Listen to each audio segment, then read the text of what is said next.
In honor of the veterans who have served our country, both past and present, First National Bank, a Franklin family community bank, proudly sponsors Veterans of the Valley.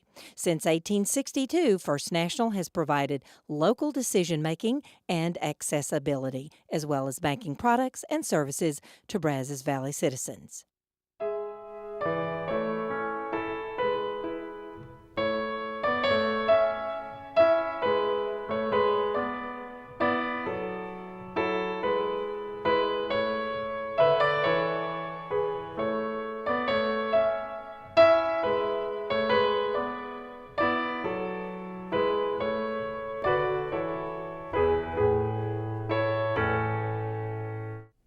Hello, and thanks for joining us on another edition of Veterans of the Valley.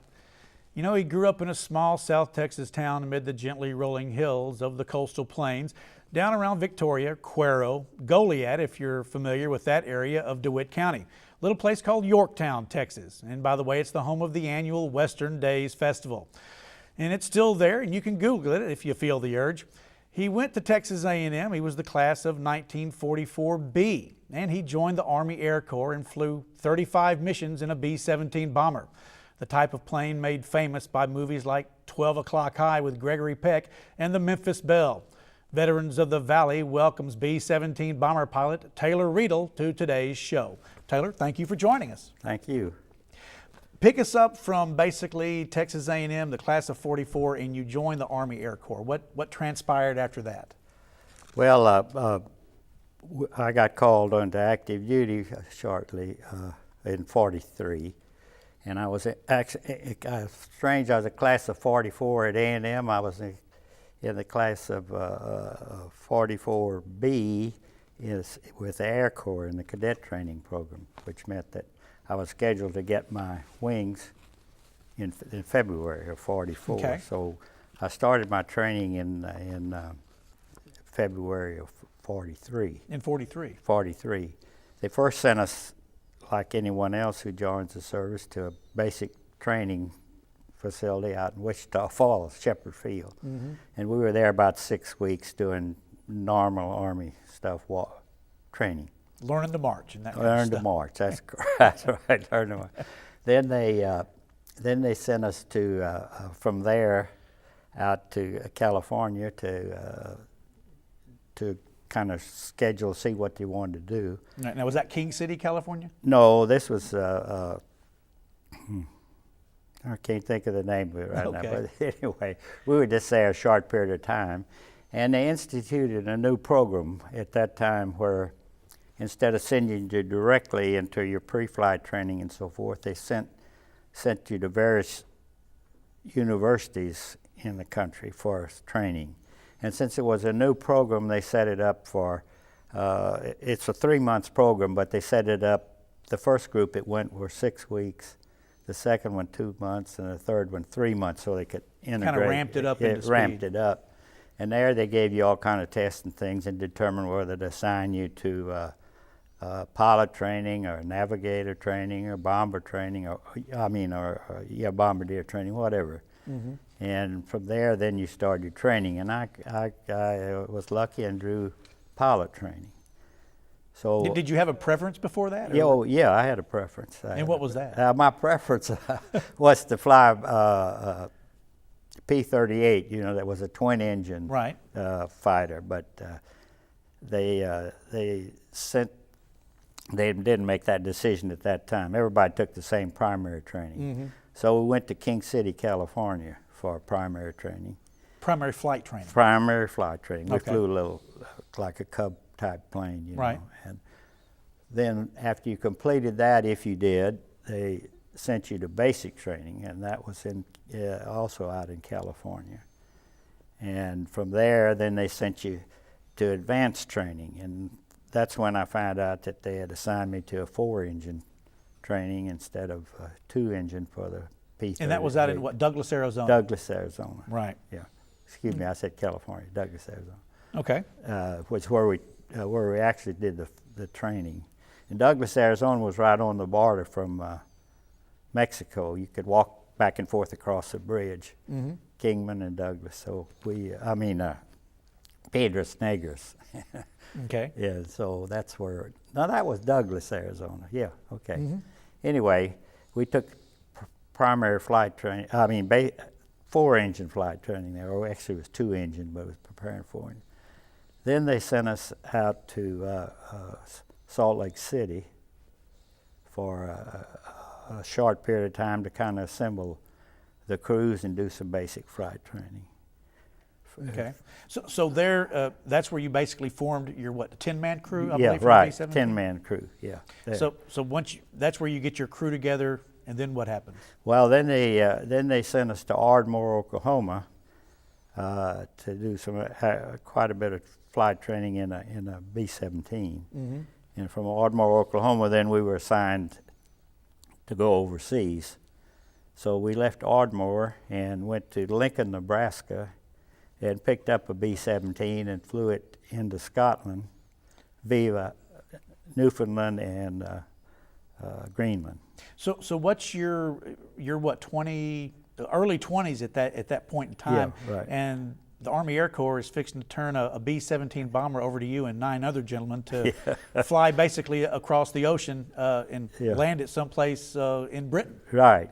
What was going through your head about that time? Oh, well, we were excited about it, and we weren't looking forward to combat as such, but we were excited in getting on with this war. How long of a flight was that? Do you remember going from that? That's quite a ways over the water. Well, we landed at Greenland. In Greenland. Yeah, and I think we maybe landed in Nova Scotia too, and picked up some fuel, and then went to Greenland. And from Greenland we flew into Scotland, and we turned the aircraft over to the 8th Air Force there. I got you. That's a lot of traveling for a young man from Yorktown, Texas. Right. What was going through your head of going through all these places and then all of a sudden ending up in Great Britain? Oh, well, it was great fun. That part was good. It was exciting to. So where did you put down at in England there for the? In Scotland. In Scotland. I don't remember. Actually, we just landed it and left the plane, and then they assigned us to the 306 Bomb Group, which was located in Luton, which is on the main railway line between London and Scotland. Okay. About 30 minutes out of London. So we were stationed only about 30 minutes from London. Oh, that was pretty good duty, though. Oh, yeah, that was good duty. Yeah. So, visit London much? Yeah, we sure did. You could. We got frequent passes, and we'd go down to the train station, get on the train, and go into London, and then come back. And you were also part of the 306th Bomb Group, but you were also part of what was I believe the 423rd Bomb Squadron. Bomb Squadron, right. Right. Yeah. Tell us a little bit about the 423rd. Well, the 423rd was they had been over there quite a while. They're one of the early groups to go over, and they have 3 squadrons in each group. Or 4, is it? I don't know. Anyway, but and how many planes are in a squadron? Well, on a combat mission, there are 12. Oh, okay. Okay. Is that normal? Yeah. You're basically in groups of 3. Okay. And 6, 3 up and 3 down, and then you had 1, 2, 3 of those forming the squadron. What was the significance of up and down? Well, with the armament on the B-17, the ball turret gunner, the tail gunner, the side gunner, and so forth, it set up a field of fire around that group of planes to protect you from the German fighters. Right. Yeah. So that's what that maintained. What was when you got your call to do your very first mission? I believe over to Cannes, France. What was going through your crew's head? Oh, of course we were excited and apprehensive. We were thankful though that we got an assignment to Cannes in France instead of somewhere in Germany. Somewhere deep within Germany, right? On the first mission, yeah. So did everything go okay that first mission? Yeah, oh, it went fine. Yeah. Take us through a normal day, because you didn't fly every day, right? No. About every other 2-3 days, something like that? Well, you see, I threw 35 missions, and I was over there from June to, about a year to fly those.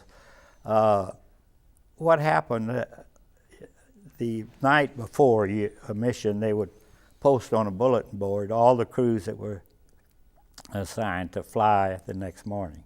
They didn't say where you were going or anything like that, just that you were scheduled to be in the group. And they would awaken you about 2 o'clock in the morning. Mm-hmm. You go down and have breakfast, and then you'd go to a briefing, and then you'd check your airplane, get everything going, and that took a period from about 2 o'clock till say 6 o'clock. And then you'd take off normally around 6 or 7 o'clock, fly, and then come back about 8 hours later normally. Okay. What goes on in the aircraft with you and your crew? That sometimes you're going for quite a long ways before you actually get to your target. Is there much chatter? Is there a lot of checkoffs that go on in a B-17? Just normal gab, you know, with 10 guys in there and talking about their various things. Right. Yeah. Okay. Well, tell us, what about any particular mission really stick out in your head of things that maybe made it a little bit more dicey, or were there missions that were more leisurely? I hate to use that word, but obviously if you're not flying deep into the heart of Germany, you're not going to get that much AAA.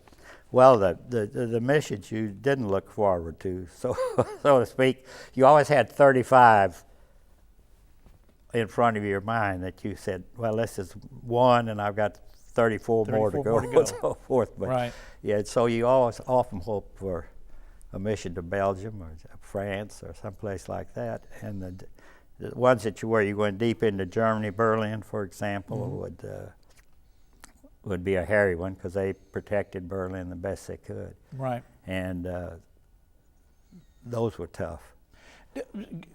Let's jump back a little bit. Talk about London. You went into London. And said, what about some of the nighttime bombing that we all hear about in the V-1 and the V-2 rockets?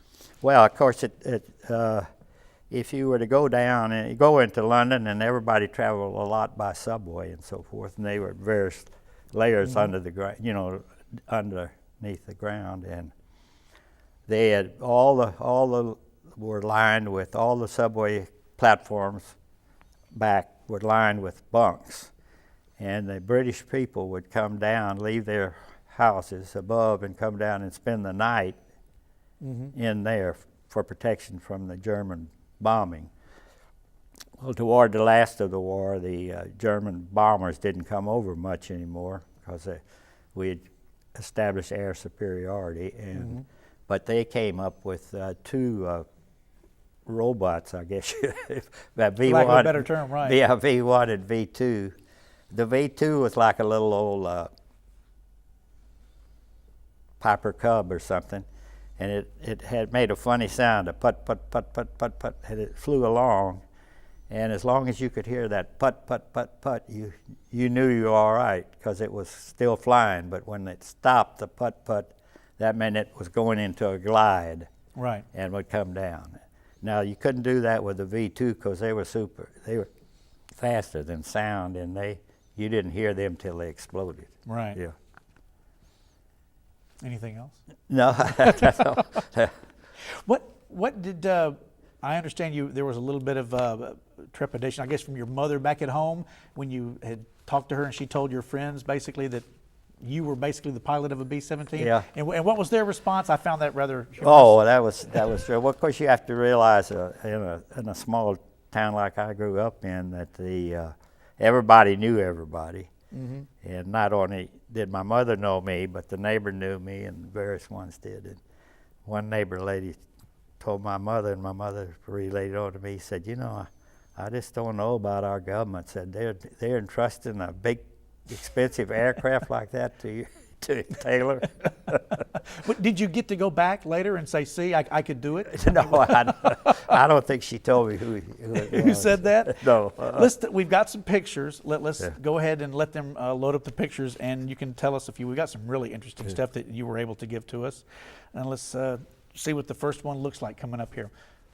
Tell us what this is. Oh, this is a publication that the 8th Air Force put out that about the 8th Air Force, telling what they were doing and how they were doing. More or less like a public relations. Yeah, public relations type thing. deal. Now, was this publication, was it for the people on? It's for the Americans, for the flyboys, and for our side more or Yeah, less. right. Did anything ever go on where and nowadays where you drop pamphlets to the enemy, that kind of thing? Yeah, oh yeah. Did y'all do? Yeah, a bunch of that? you did. And that was considered a pretty good mission too. You Okay. know, because you just go in there and drop some pamphlets. And Do you get remember what out. any of the pamphlets said? Nah, not particularly. Not particularly? Okay. Yeah. Let's get back to the pictures and see what was coming up next. Now, this is I guess, for lack of a better term, this was the centerfold of that Yeah. same publication. Yeah. And as you can see, it kind of, we've got the original here, and it actually tells you of what all the numbers were, Yeah. about how many bombs were dispatched. You can see the number there. I guess that's 221,811. Yeah. How many bombs were dropped? 443,969. Yeah. How often did this publication come out? Do you remember? I don't know. I don't know that it gives any. This, I don't think it does. But just notice to see it's signed by Jimmy Doolittle. I was noticing that it is signed by Mr. Doolittle, so Yeah. that's incredible, pretty Yeah, much. yeah. Let's go over to the next picture. Okay, and where are you in this picture? I'm on the far left. You're the far left, and do you remember where this was at? This was at in one officers' quarters over in England. Okay, so this was in England. Yeah. And tell us who the other gentlemen are, if you Well, know who they were. I'm blank on the two in the middle, but the one on the end, the name was Harry Quint, and he's from California. And after he got out of the service, he went to dental school. Right, and he's still around. He's still with yeah, us.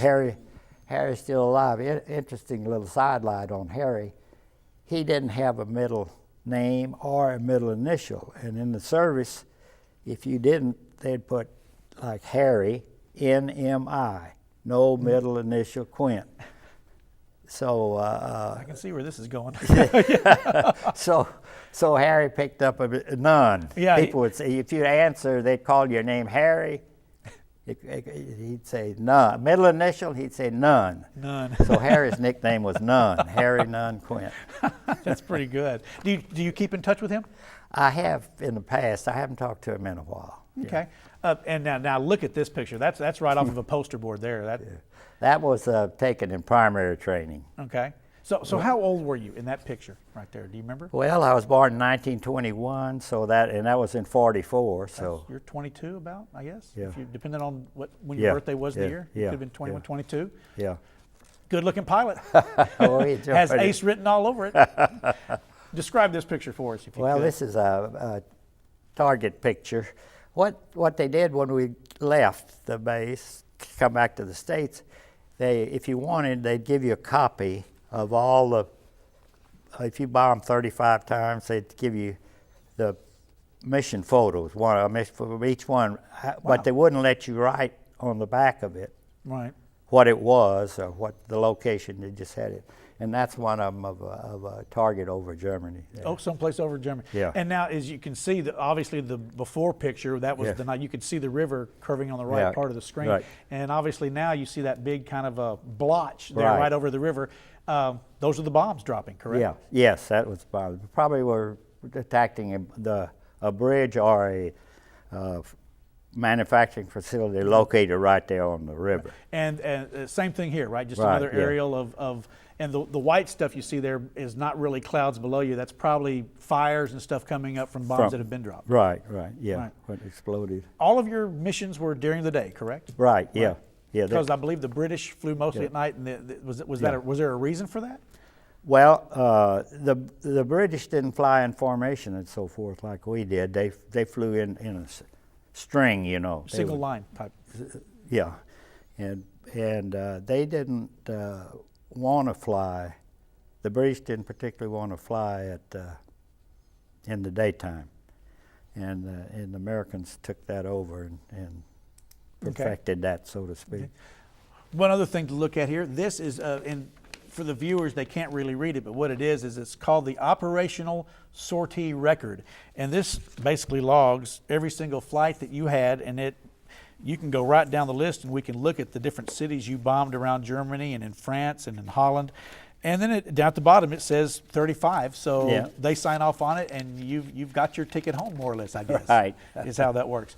Yeah. And describe this picture for us. Well, this is a picture of a B-17, and on the tail you'll see a triangle with an H in it, and that was for the 306 bomb group.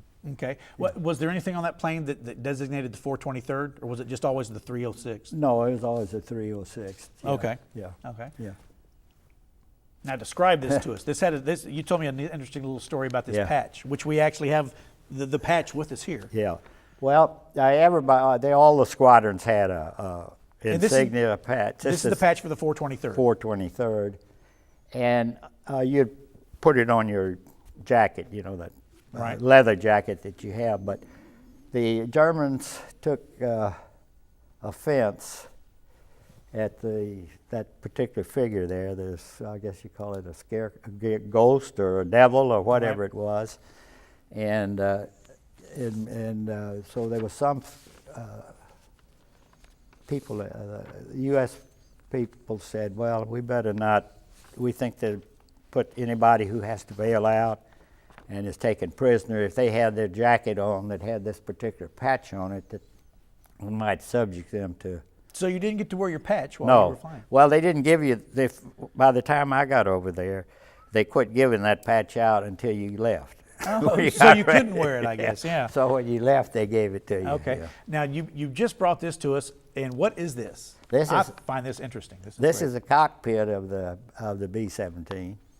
And so obviously you would be on the left-hand side, Yeah. where you can see the wheel.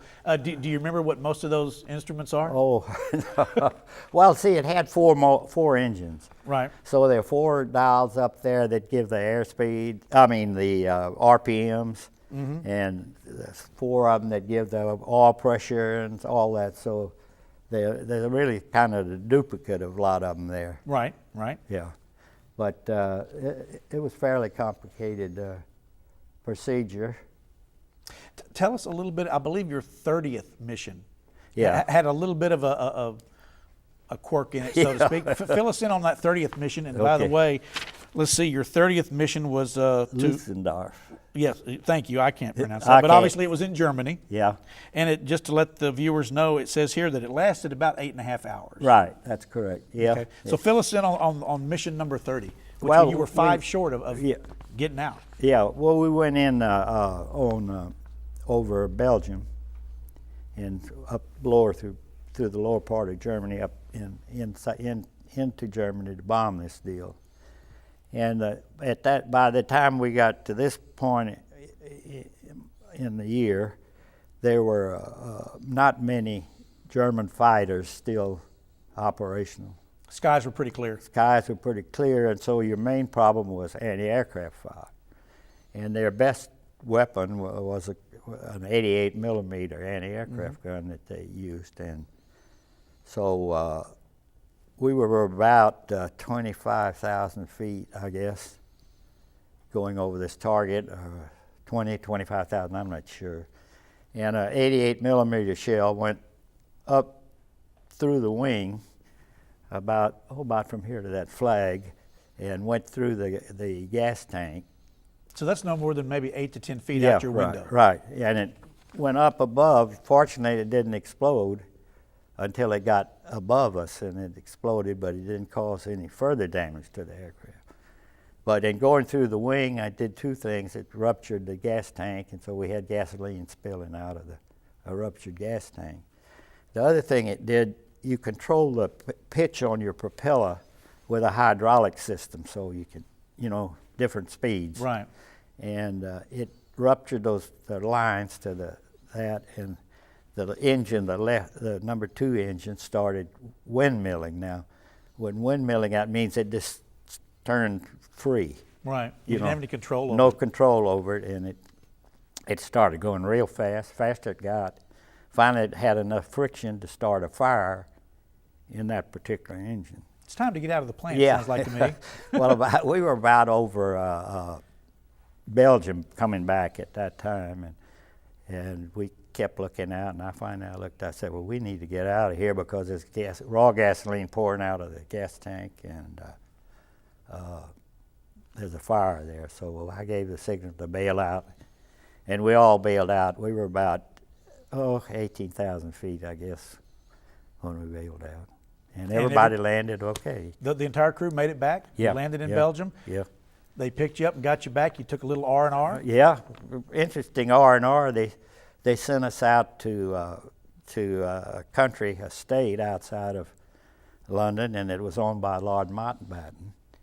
And his wife was there at the time we did our R&R, so I got to meet her and play little cards with her. So you got through your 35th mission. Anything particular about that last mission, or were you No. just ready to get home? No, we were just ready to get home. It was a shorter, it was 8 hours and 70 minutes. To Yeah, a lot of Gießen. your last ones Yeah. were rather long. Yeah, yeah.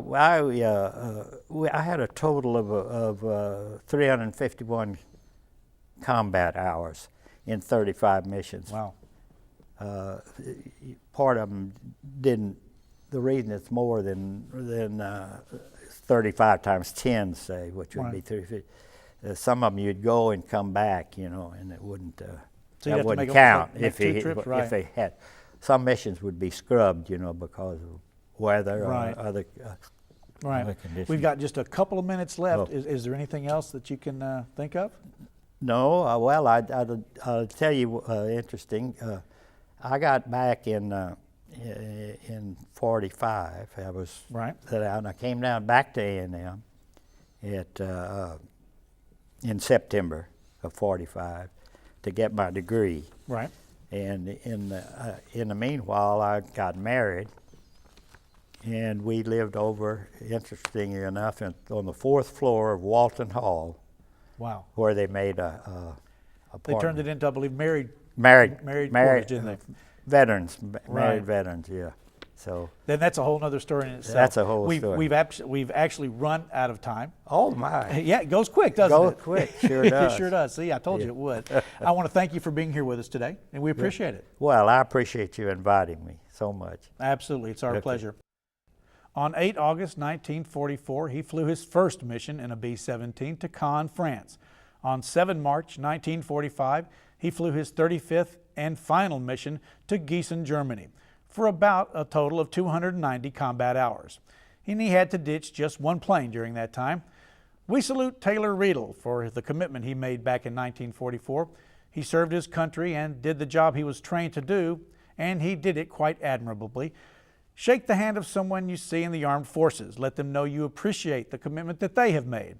Until next time on Veterans of the Valley, for the entire KAMU TV crew, Mr. Riedel and Tom Turbyville, I'm Kyle Netterville. So long.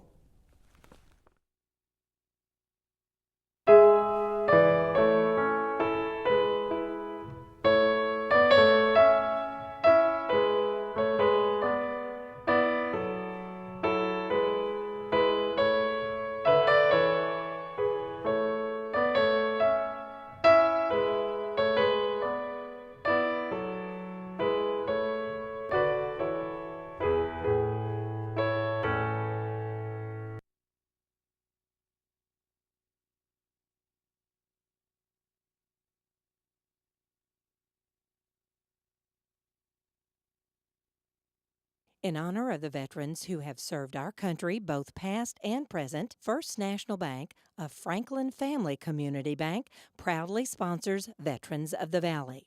Since 1862, First National has provided local decision-making and accessibility, as well as banking products and services to Brazos Valley citizens.